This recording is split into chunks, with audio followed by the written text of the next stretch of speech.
How do you make income on the side? What is your side hustle, side gig, or side business that you do? Or are you looking for one? Guys, let me know in the comments below, because I know that increasing income is a big part of building wealth. So on this video, I want to share with you my 7 streams of income and explain to you how I've built these 7 streams of income after age 40. And I'm going to share some things about these streams of income that people really don't talk much about. Now, this video is not to brag or boast or say, look at me, but instead, I want to help you guys realize your potential to do any of the things that I'm talking about on this video. And age doesn't matter. It's all about what's in your heart and what is your level of desire. And I want to keep it real with you and be flat out honest with you. These things are doable, but these things do take work. So let's jump into it. Now, my very first stream of income is this YouTube channel right here. I started this channel in about May of 2021 when I was over 50 actually. Now, YouTube gives a share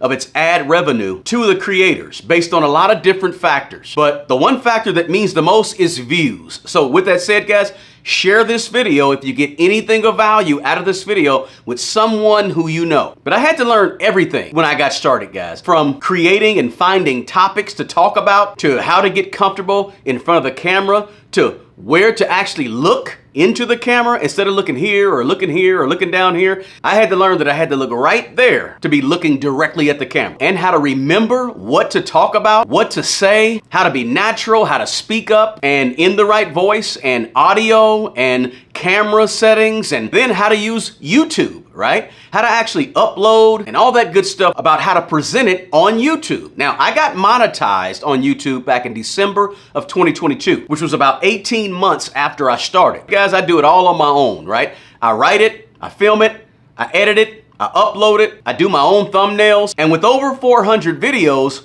it's a lot of work. Now, in the last month or two, I've grown tremendously on YouTube, and I have you guys to thank. So thank you so much for supporting this channel and subscribing to my channel. I really appreciate it. And now YouTube has turned into a source of income. But more importantly, I'm able to spread the message about money and common sense principles of growing wealth and being smart with money, helping ordinary people be extraordinary with their personal finances. And I mean help thousands and thousands and hundreds of thousands, and now I'm helping millions. And so it's turned into a side hustle to help me make some additional money. But here is what they don't tell you about YouTube. Doing YouTube is very, very hard. It's extremely difficult, and it's very, very time consuming, especially if you do it all yourself like I do. But you gotta be consistent with your uploads, and you gotta get people to trust you, and you gotta say something or do something that meets the needs of other people, whether it's something funny, something educational, whatever it may be. But it's a grind. It's a real grind. Hey guys, don't forget to smash the like button below for me. Again, please share this video, and please consider subscribing to this channel if you're not already a subscriber. Oh, by the way, guys, if you have questions, drop them in the comments below. Now, my next stream of income is I do one-on-one personal financial mentoring and coaching. And I didn't start this one until I was over 50 years old either. But I told myself, I've been able to build up some money. So how can I help other people do the same thing? So I began helping and giving back and basically focusing on servicing other people with the information that I know. And I use Teachable as the platform to sell those services for one-on-one coaching and mentoring. Teachable is very user-friendly and easy to use. I'm gonna put a link to Teachable below in the description box. Guys, if you do anything well, if you have a skill or a talent or you've accomplished something, anything, you can teach others how to do what you've done. Trust me, there's somebody out there looking for the information that you have and that you've built up over the years. You can create classes, you can create courses. Again, you can do the one-on-one coaching or mentoring, but I help people do all the things that I'm talking about on this video in one-on-one strategy sessions. And I earn an income from that because it's using my time. Now, what they never tell you about doing one-on-one coaching or one-on-one mentoring is just that the time that you use can be pretty significant. Now, I've done some group coaching as well, and I'm here to tell you that coaching in a group setting is more lucrative than just mentoring or coaching in a one-on-one setting. Keep that in mind if you ever decide to do coaching. But me personally, I like and enjoy the one-on-one interaction. That's why I continue to do it. Now, my third stream of income is real estate. Guys, I own buy and hold real estate. Real estate that I've had for quite a while. Since I was about 30 years old, I started buying rental real estate. But I've been doing it so long that I wanted to make sure I include it in this talk because it's only been in the last 10 years or so that I've dropped down. I got rid of a lot of properties and dropped down to just 2 properties that I own and manage. So I still have a couple of rental properties. So I've been managing and owning these 2 rental properties since after I was 40 years old. So I said, let's include it. And those rents that I collect every month, it's extra money. For me, real estate has been amazing in terms of a side gig or side hustle. For me, I don't call it a side hustle, side gig. I call it a side business. And you can do this, guys. You can do real estate too. Buying real estate or a piece of rental real estate is something that all of us can do. It's doable. It is a lot of work. Absolutely. But is it worth it? In my opinion, yes. Guys, I have 80 or 90 videos on this YouTube channel about how to get into real estate. And a lot of them is about how to manage your own properties. You go to my playlist here and you can find all of the free videos that you can get your hands on about how to get into the real estate game. There's tons of free information, free game on those videos. Now, here's what they don't tell you about rental real estate. If you decide to invest in rental properties, please do yourself a favor, a big favor. Try to have some cash, some money. Don't over leverage yourself, right? You got to have some money that you can get to in case and when something goes wrong on one of the properties. So when I say don't over leverage yourself, I mean, don't get to the point where you don't put any money down on 10 properties and you're making about $100 a month on each property. $100 a month on 10 properties and no money or no cash is setting yourself up for potential problems down the road. Trust me. And I won't go into all the details on this video, but it's a problem that a lot of people that are in the game of real estate, they don't talk about that. Now, let's go to number 4. The 4th stream of income I have is I have a job. I have a 9 to 5. And my current job, I didn't start until I was over 50 years old. Now, I've worked for the federal government for over 20 years. Before that, I worked as a school teacher. But since I've been with the government, I've changed agencies a few times, and I've gotten to my most recent agency when I was over 50. Now, what does this do? It offers me health insurance, dental insurance. It's also the way I make the bulk of my money is from my main job. And I've done a lot of things over the years in terms of work, guys. From working at Home Depot after I was 40 years old, working at Eddie Bauer, where I learned to fold clothes and fold shirts real well after I was 40 years old. I also, early in my days, guys, I used to work at Dillard's. I was a salesperson at Circuit City. I worked at Kentucky Fried Chicken. I was a waiter for 3 years. I worked the concession stand at the movie theater. I worked at U-Haul. I did telemarketing back in the late 80s, early 90s. I think everybody who was a young person back then worked telemarketing. So I've done a ton of things in my lifetime to earn income, including everything on this list. So I'm no stranger to work. Hard work, and 70, 80 hours a week. Guys, I haven't worked just 40 hours in a week in probably decades. Now, that's just me. I don't mind working. But here's the deal. What they never tell you about having a job and having a side business or having a side hustle, side gig, is that it makes for very, very long days, right? It cuts down on a lot of your leisure time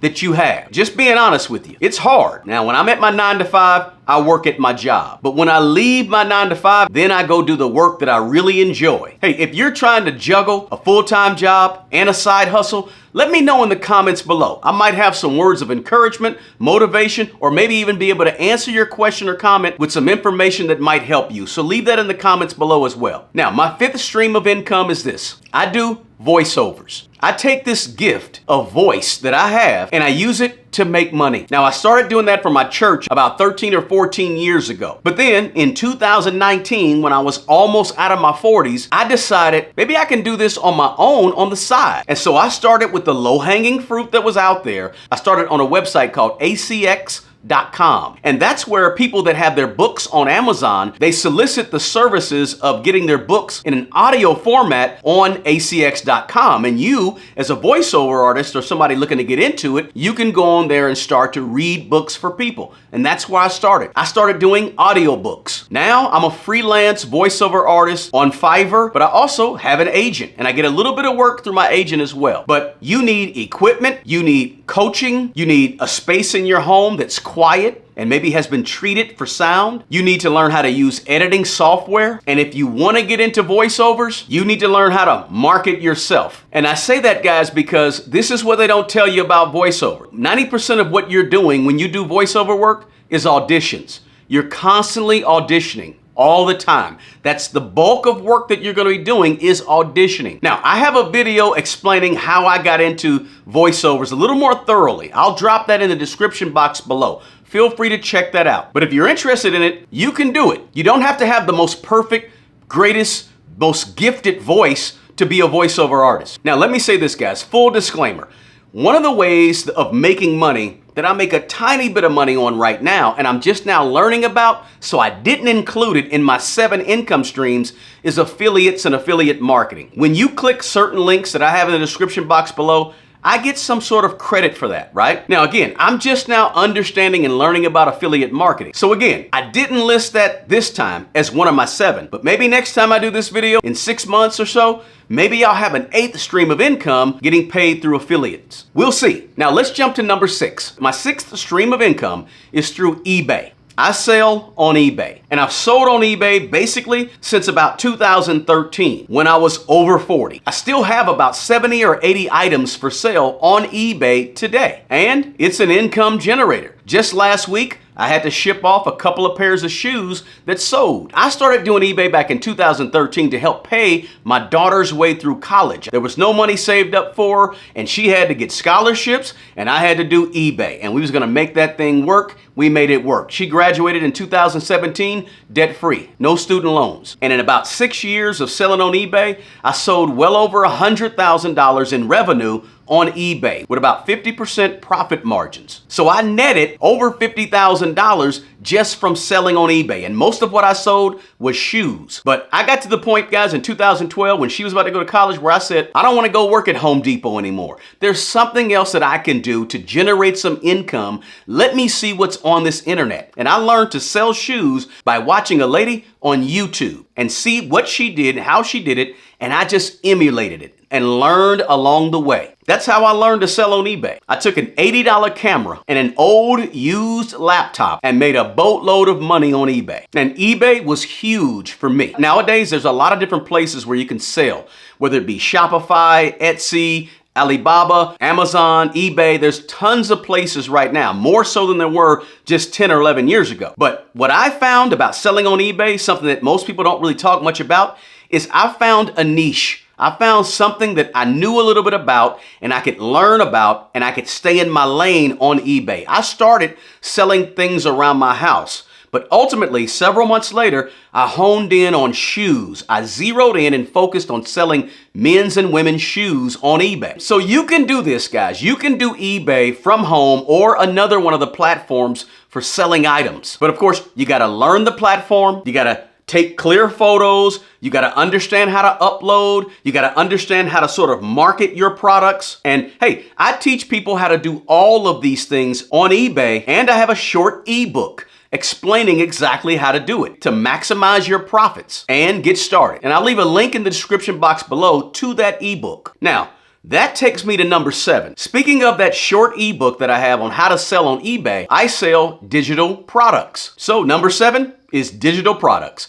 A digital product is a template or a PDF or something that is sent through the cloud or via email or somehow linked on the internet, right? It's something that you can upload and have for yourself. And I didn't make my first digital product till I was well into my 40s when I started learning what they were. But you can make a digital product about anything. You can write up a cheat sheet, recipes, digital art, planners, calendars, whatever it may be. And you can do it on Microsoft Publisher. You can do it on Canva at canva.com or some other platform where you create digital products. And there's platforms that you can sell your products on. There's Gumroad, there's WooCommerce, and there's simply a place like Amazon where you can have an ebook. So I have digital products and I have 2 ebooks or books that can be purchased from Amazon. I wrote a real estate book for beginners and I wrote a second book about how to buy good used cars cash with about 70 tips in it on how to buy used cars. So that book came about because I have a niece and her husband was looking for a car, a used car. And she knows that I buy all my cars cash. So I said, okay, let's look on the internet for how you can buy a good used car. There was nothing there. So about 2 or 3 years ago, I said, you know what? I'm going to write a book about this. So I wrote a quick book about how to buy good used cars cash. And I'm going to drop the links to both of those books in the description box below as well. Now, what they don't tell you about digital products, guys, is that it is probably the most passive way to earn money that I can think of all the ones that I've talked about on this video. When you make a digital product, you put all of the work up front. You spend a day or 2 days or a week or 3 weeks or a month creating the digital product, right? And once you create it and you put it on a platform where it can be sold, now you can sell millions of them, right? If you market it right and so forth. And while you're selling those millions of copies of whatever it is, you don't do anything, because all the person is doing is clicking a button, uploading whatever your digital product is, and that's it. And you can get 1 million uploads and sell 1 million products every single day. You don't have to lift a finger after you initially put in all the work to create it. That's the beauty of digital products. Do yourself a favor, Google digital products and see how you can begin to actually create them. You'll be surprised. So there you have it, guys. That's how I built my 7 streams of income after the age of 40. So guys, I hope this motivates you. It gives you some type of inspiration, maybe some encouragement to go out there and do these things for yourself. Again, this video is not about boasting. It's not about bragging or anything like that. But it's to say that if I did it, you can do it. And it's never too late. I don't care about your age. It's all about your desire and what's in your heart, and how disciplined, how focused you decide to be. But just know there's tons and tons of ways to increase your income nowadays, online or otherwise. Don't forget to hit that like button below for me. Share this video with somebody who you know could benefit from this information. And don't forget to drop me a comment. Let me know, what is your side hustle, or are you looking for a side hustle? And if you have questions, leave those in the comments below as well. And be sure to check the description box for a lot of the things that I mentioned in this video. The best person who's going to take care of the old you is the young you. Always take care of yourself, but also take good care of other people. Until the next video, peace.